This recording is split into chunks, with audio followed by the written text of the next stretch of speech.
कि रितेश एक नंबर का हीरा है।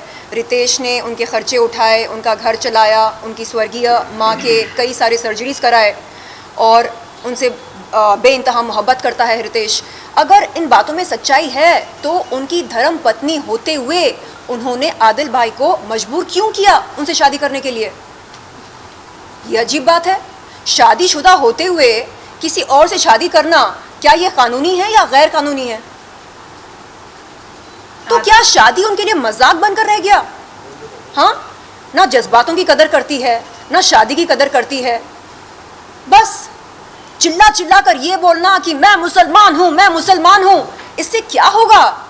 एक सच्चा मुसलमान ये नहीं कहता चिल्ला चिल्ला कर कि वो मुसलमान है। उसकी हरकतों से पता चलता है, उसकी इबादत से पता चलता है कि वो मुसलमान है। अहम सवाल ये है कि रितेश की धर्म पत्नी होते हुए उन्होंने आदिल भाई से शादी कैसे करी, क्यों करी? ये अहम सवाल बनता है। क्या हमारा संविधान, हमारे देश का कानून इस बात की इजाज़त देता है कि एक शादीशुदा महिला शादीशुदा होते हुए एक और पुरुष से शादी कर ले? एक सेकेंड, आपको दिखाया क्या? क्योंकि सीना ठोककर मीडिया के सामने उसने बोला कि अलीबाग पुलिस ने शर्लिन चोपड़ा को रंगे हाथ पकड़ा वैश्या व्यवसाय करते हुए। सीना ठोककर बोला उसने। कोई इतना बड़ा झूठ बोलता है क्या? सीना ठोक के शादी को भी डिनाई कर रही है यार। बता रही है कि फेक सर्टिफिकेट है हमारा। कोई क्या था वो बददिमाग लड़की क्या बोल रही थी वो? हमारा कोई शूट था। कौन था शूट था? कहाँ रिलीज हुआ? अरे मुझे देश के कानून को मजाक बनाकर रखा उसने, संविधान की धज्जियां उड़ा दी उसने। कोई इतना बड़ा झूठ कैसे बोल सकता है मीडिया के सामने?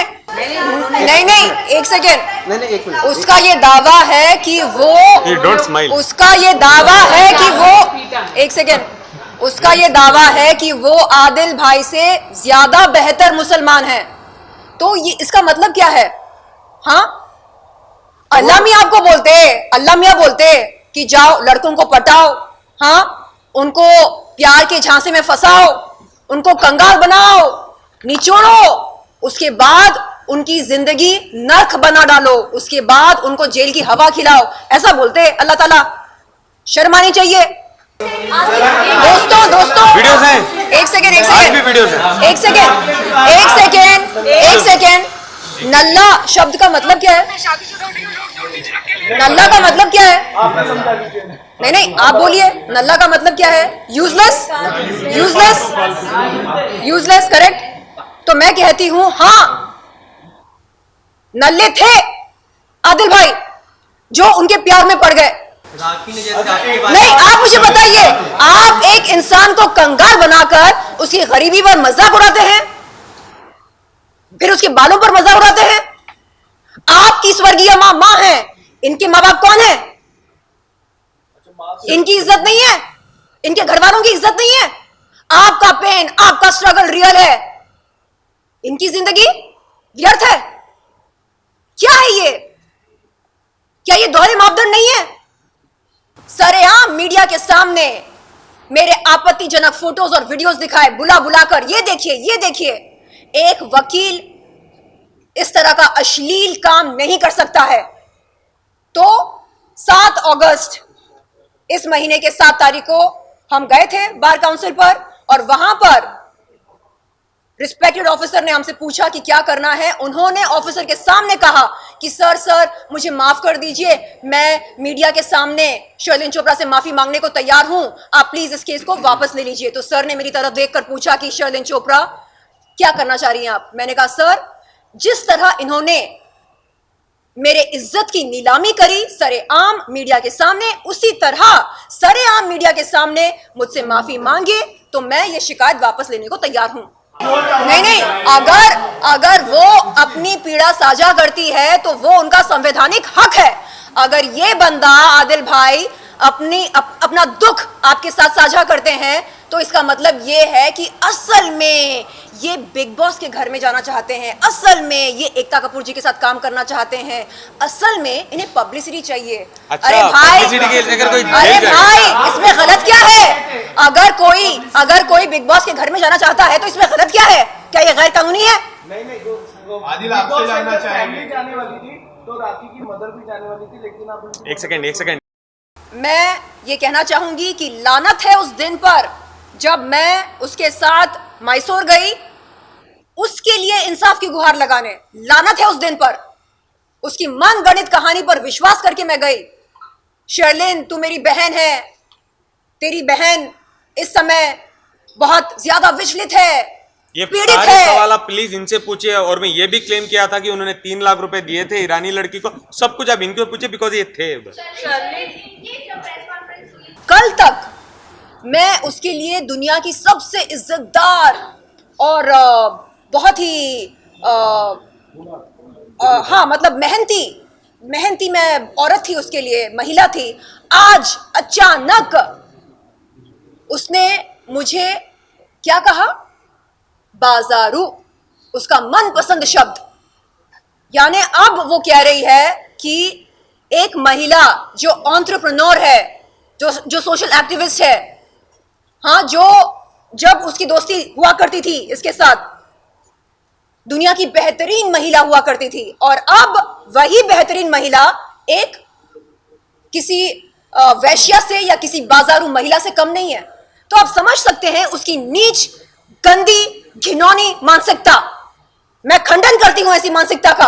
आप किसी भी महिला को जलील नहीं कर सकते। जब मन चाहा आपने उसे बाजारू बना दिया, जब मन चाहा आपने उसे एक बहुत ही इज्जतदार महिला का खिताब दे दिया। क्या है ये? एक हद होती है। आप कैसे लगातार नॉन स्टॉप, हाँ, अपराध पे अपराध किए जा रहे हो? क्यों?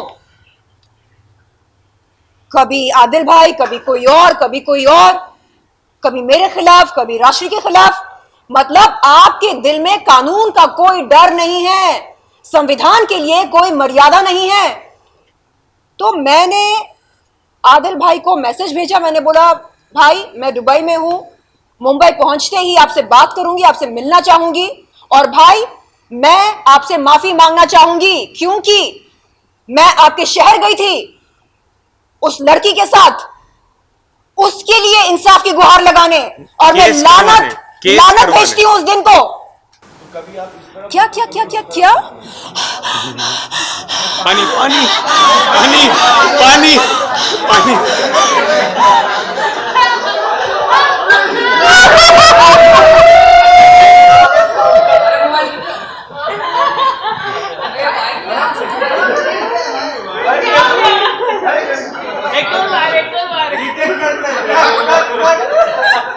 प्रेस कॉन्फ्रेंस का हाईलाइट।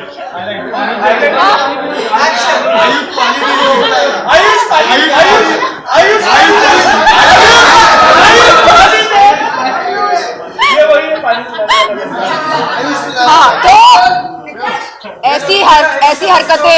ऐसी हरकतें हम नहीं करते। हाँ, हमको दिल के दौरे नहीं पड़ते बात करते करते, और आदत नहीं है हमारी हर महिला को बाजारू बोलने की, वैश्या बोलने की। अरे इनके सैलून पर गई मैं, जो लोखंडवाला में है, शानदार सैलून है, शानदार सर्विस है। ऐसी महिला को वो कहती है कि बाजारू है। लानत है उस पर, उसकी मानसिकता पर, उसकी नीचता पर। उसका कहना यह था कि राष्ट्रीय आज जो कुछ भी है नेल आर्ट स्टूडियो के वजह से है, तो दुनिया को गुमराह करेगी, जनता को गुमराह करेगी, और मेरा बिजनेस ठप कर देगी, मेरे पेट पे लात मार देगी अगर आदिल का साथ देती हो। हम वही करेंगे जो सच है, और सच के साथ ही बैठेंगे। राखी सावंत, हम आपसे डरते नहीं हैं। सुन ले, तू कहीं पर भी है, सुन ले।